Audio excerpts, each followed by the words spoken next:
तो कैसे हैं आप लोग। आशा करता हूँ बहुत अच्छे होंगे। और आप लोगों का हमारे एक नए सीरीज में बहुत बहुत स्वागत है, जिस सीरीज का नाम है हम घर पर ही पढ़ेंगे। और हम घर पर ही पढ़ेंगे हिंदी 100 मार्क्स का ये पार्ट 11 होगा। इससे पहले मैं 10 पार्ट का वीडियो बना करके अपलोड कर चुका हूँ।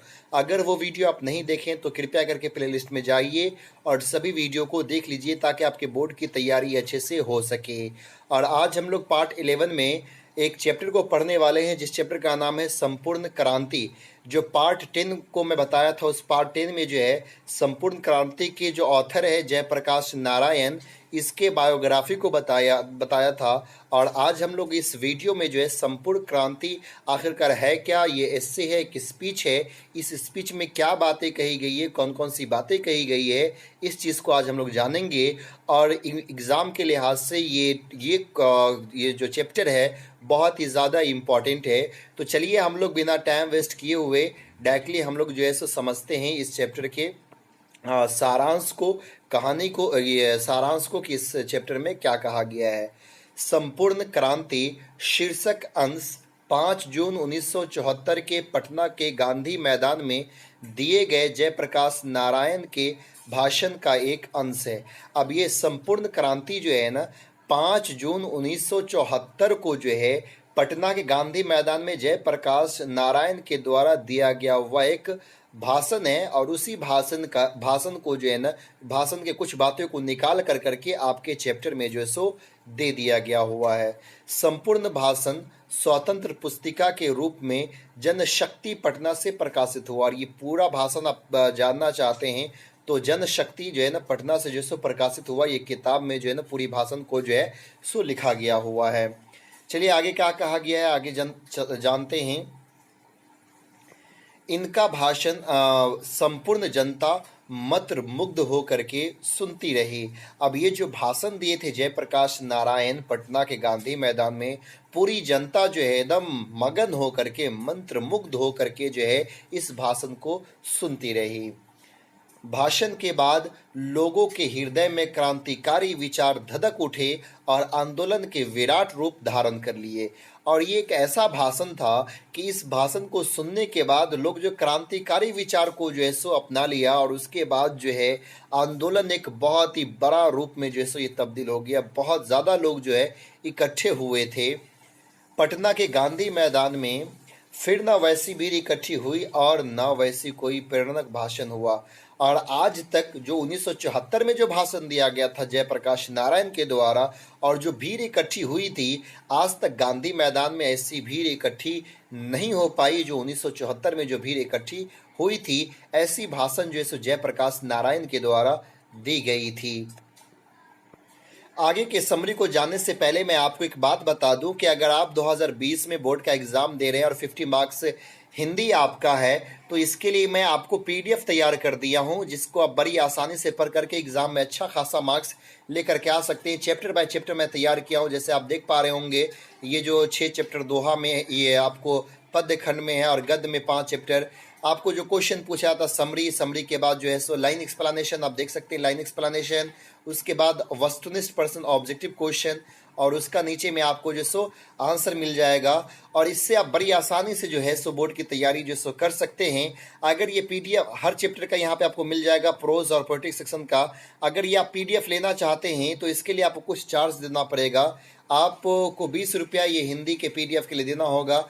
आप इसको कैसे प्राप्त कर सकते हैं, तो आप जो है 8083216409 8083216409 पे जो है ये पेटीएम या गूगल पे या फ़ोन पे आपको 20 रुपया पेमेंट करना होगा। और उसके बाद इसका स्क्रीनशॉट खींच कर करके इसी नंबर पे व्हाट्सअप कर देना होगा। उसके बाद ये पीडीएफ आपको मिल जाएगा। अगर आप 100 मार्क्स इंग्लिश लेना चाहते हैं उसका भी पीडीएफ मिल जाएगा। 50 मार्क्स इंग्लिश लेना चाहते हैं उसका भी पीडीएफ मिल जाएगा।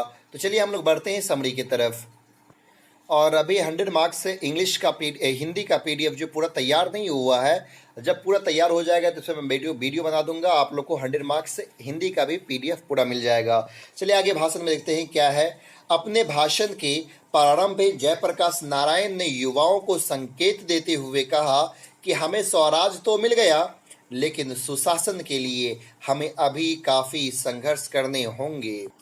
तो जयप्रकाश नारायण कह रहे हैं, और खास करके युवाओं को, जो नौजवान हैं उनको कह रहे हैं कि हमको जो है हमारा देश मिल गया, अपना राज्य मिल गया, स्वराज मतलब अपना देश मिल गया, लेकिन इसको जो सुंदर बनाने के लिए, सुशासन मतलब सुंदर बनाना, उत्तम राज्य बनाना, सुंदर बनाने के लिए अभी हमको काफी संघर्ष करना होगा। अभी ऐसा ही हमको सुशासन नहीं मिल जाएगा।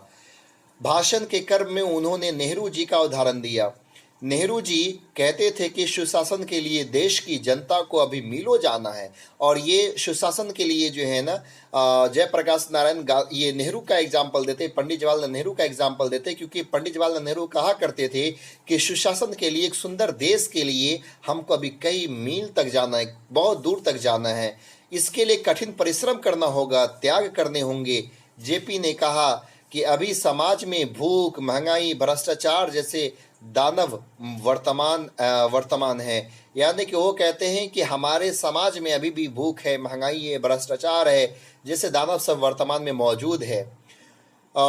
उनसे हमें लड़ना होगा, आंदोलन करना होगा, इसके लिए जनता को तैयार रहना होगा। ये इतनी बातें अपने भाषण में जैसो कहते हैं। चलिए आगे देखते हैं, आगे वो क्या कहते हैं अपने भाषण में। बहुत ही जोरदार भाषण ये हुआ था। लोग जो है पूरा एकदम क्रांतिकारी का रूप जैसो अपना लिए थे, और शायद गांधी मैदान में आज तक कोई भी ऐसा भाषण नहीं हुआ। आंदोलन को सफल बनाने हेतु उन्होंने युवाओं को आगे आकर नेतृत्व करने की सलाह दी। उन्होंने यूथ फॉर डेमोक्रेसी कह करके पुकारा, और ये जो है सो खास करके युवाओं को प्रेरित कर रहे थे कि युवा आए और देश को सुशासन बनाने में अपना योगदान दे, और इसलिए उन्होंने नारा दिया था, यूथ फॉर डेमोक्रेसी का नारा जो उन्होंने दिया था। लोगों के आग्रह पर उन्होंने आंदोलन के नेतृत्व का दायित्व अपने कांधों पे ले लिया। उन्होंने जंग संघर्ष समिति का गठन किया और इस आंदोलन का नेतृत्व वो खुद कर रहे थे, और इसके लिए वो एक समिति का गठन करते हैं जिनका नाम दिया जाता है जन संघर्ष। आगे चलिए, आगे क्या कहा है ये जानते हैं। जेपी ने अपने भाषण में अमेरिका प्रवास की बातें कही, यानी कि जब अमेरिका में थे तो अमेरिका में वो कैसे कैसे अपनी ज़िंदगी गुजारे थे, वो बात पे भी डिस्कस करते हैं। अमेरिका में वे मजदूरी कर पढ़ते थे, यानी अमेरिका में मजदूरी कर करके पढ़ते थे। पढ़ाई के क्रम में वह घोर कम्युनिस्ट बन गए। जमाना लेनिन का था, अतः लेनिन के विचारों से प्रभावित थे। लेनिन के मरने के बाद वे घोर मार्क्सवादी बन गए। अमेरिका से लौटकर वे कांग्रेस में दाखिल हो गए। वे कम्युनिस्ट पार्टी में क्यों नहीं गए, इसका कारण उन्हें देश की गुलामी माना। अब यहाँ पे देखिए, आप लोग के माइंड में हमेशा एक बात चलता होगा, कम्युनिस्ट मार्क्सवादी क्या है कि नहीं। देखिएगा, इसको अगर हम लोग हिंदी में तोड़ते हैं, साम्यवादी, समाजवादी, पूंजीवादी, ये तीन आता है कि नहीं। साम्यवादी, समाजवादी और पूंजीवादी। इस पे मैं एक अच्छे से टॉपिक बनाऊंगा, साम्यवादी और समाजवादी और पूंजीवादी होता क्या है। ऐसे शॉर्टकट में समझ लीजिए, जो एक कम्युनिस्ट है या फिर मार्क्सवादी यानी कि साम्यवादी और समाजवादी जो है, दोनों की सोच ये है कि एक समाज में जो है सो समानता लाया जाए, इक्वालिटी लाया जाए, लेकिन दोनों का तरीका अलग अलग है। वो तरीका क्या क्या है, कभी इस पे मैं एक डीपली टॉपिक जो है सो बनाऊंगा। तो वो कहते हैं कि जब वो अमेरिका में थे तो उस समय लेनिन का ज़माना था, इसलिए वो बहुत कम्युनिस्ट बन गए, लेकिन उसके मरने के बाद जो है ना सो मार्क्सवादी बन गए। और उसके बाद अमेरिका, इंडिया से आने के बाद जो है, वो अमेरिका से लौटने के बाद जो सो कांग्रेस में ये दाखिल हो जाते हैं, कांग्रेस में शामिल हो जाते हैं। जेपी आंदोलन के क्रम में जो सभा हुई थी, उस सभा को विफल बनाने में कांग्रेस सरकार ने कौन कौन से हथकंडे अपनाए, इसकी भी चर्चा उन्होंने उन्होंने अपने भाषण में किया। लेकिन जब जो है वो आंदोलन कर रहे थे, जब वो आंदोलन अपना कर रहे थे, भाषण दे रहे थे, तो उस समय कांग्रेस की सरकार थी, और कांग्रेस की सरकार जो है वो इस भाषण को असफल बनाने के लिए वो कौन कौन से हथकंडे अपनाए, जयप्रकाश इसके बारे में भी जो है सो बोलते हैं। और आगे कहते हैं, लोगों को ट्रेन से उतारा गया, लाठियां चलाई गई। जेपी ने इसे लोकतंत्र पर कलंक माना। वे उन लोगों को लोकतंत्र का दुश्मन मानते हैं जो शांतिमय कार्यक्रम में बाधा डालते हैं। वे इंदिरा जी की चर्चा करते हैं। उनके अनुसार उनकी लड़ाई किसी व्यक्ति से नहीं, बल्कि उनकी गलत नीतियों से है, उनके गलत सिद्धांतों से है, उनके गलत कामों से है। ये जो है सो उनका कहना था जयप्रकाश नारायण का कि देखिए किसी भी इंसान, मेरी दुश्मनी इंदिरा गांधी से नहीं है, एक व्यक्ति से नहीं है, बल्कि हमारी लड़ाई जो है ना उनकी गलत नीतियों से है। जो उसकी गलत नीतियां होती है, उनकी गलत जो सिद्धांत है या फिर उनके गलत जो काम है, उससे हमारी लड़ाई है। आगे चलिए, आगे जो है लास्ट में अंत में भाषण में क्या कहते हैं इसको हम लोग जानते हैं। भाषण के क्रम में वे बापू एवं जवाहरलाल नेहरू की प्रशंसा करते हैं, उसकी तारीफ तो करते हैं, वे गांधी जी का विरोध भी करते थे क्योंकि वे घोर कम्युनिस्ट थे। यानी कि वो जो है सो फिर विरोध भी करते हैं, विघोर कम्युनिस्ट थे, यानी कि गांधी जी का वो विरोध भी करते हैं, प्रशंसा भी करते हैं, तारीफ भी जो है सो करते हैं। अपने भाषण में वे नेहरू की विदेश नीति के विरोध की चर्चा करते हैं और साथ में जो है ना सो नेहरू की भी विदेश नीति जो थी उसकी चर्चा वो करते हैं। राष्ट्र नीति पर उनके नेहरू जी से कोई मतभेद नहीं था।